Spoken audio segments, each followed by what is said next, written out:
Shock as top KCP students, it should be KCP actually, KCSE students failed to get the schools of choice.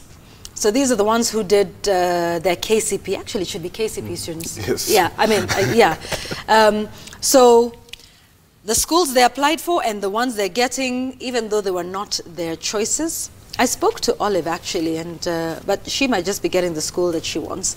So that's what's on the front page of the Daily Nation and of course within. So let's get into it right now with my guests, once again David Osiani and Honorable Silvana Sosoro.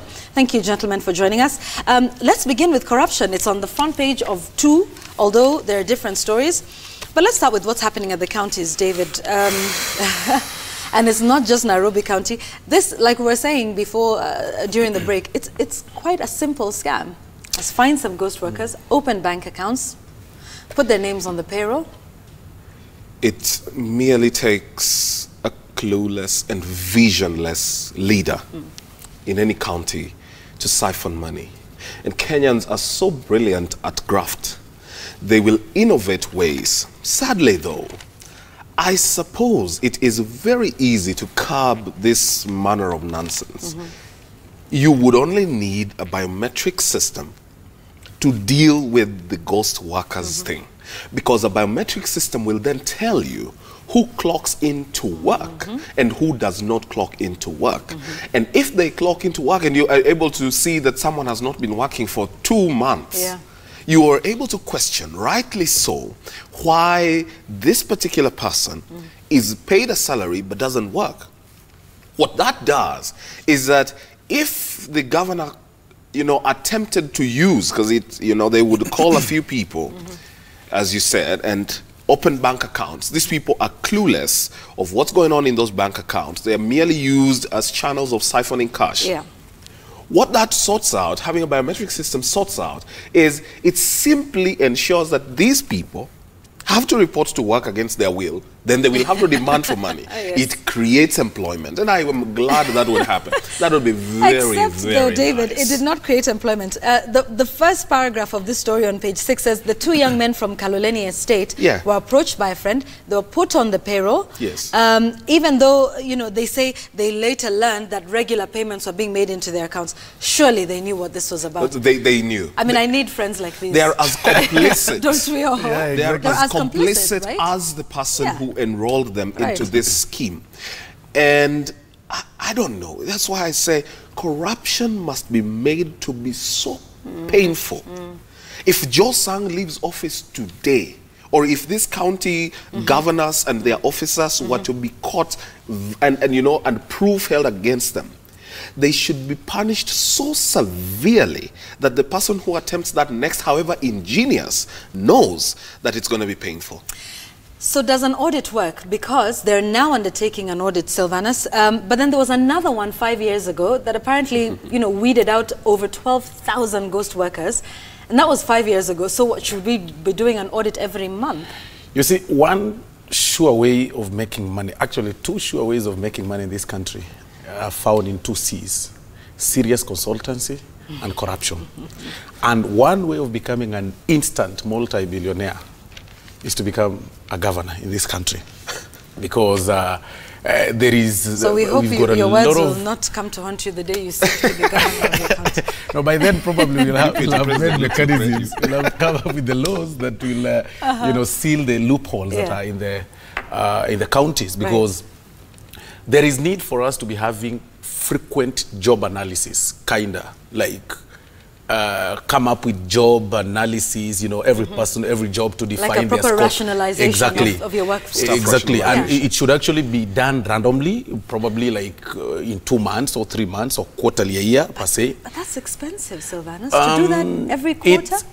You look at the pros and cons of doing that quarterly. All right. You will actually agree with me that it's a necessity. It should be part of our roles because not doing it quarterly in a year, then of course it doesn't seal loopholes that now will that is allowing governors and everything. We're losing more than actually having somebody to do that job analysis after 3 months. And this thing is actually happening all over. I said in this very show that governors are turning to be instant multi-billionaires.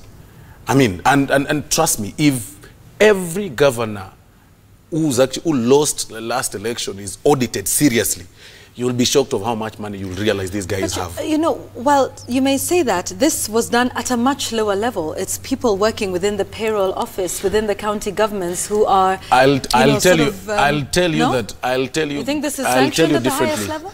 Governors micromanage counties, and I'll tell you that even the CECs that you see, who are, you know, the county ministers, you know, the CECs, those are flower girls of the governor. They completely have any control in regard to anything. And David, I mean, they'll even be told to say. sign. Trust me, even on the issues of procurement and stuff like that, it's actually the governor, and especially these major procurements. Most of these CECs are actually flower girls, and that's why they hire and fire their will at will. They decide on what to do, and they've pocketed, for lack of a better word, the MCAs who are supposed to legislate. And all you need to do is to give MCAs cash. You know, I saw that one in some county when they were electing a speaker. You know, the MCAs were taken somewhere for a retreat, and they elected a speaker of the governor's choice.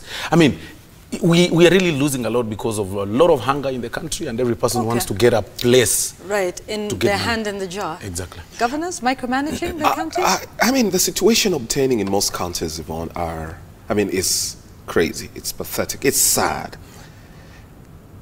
Look, I have always said, Kivuta Kibwana between 2013 to 2017 was given 23.3 billion.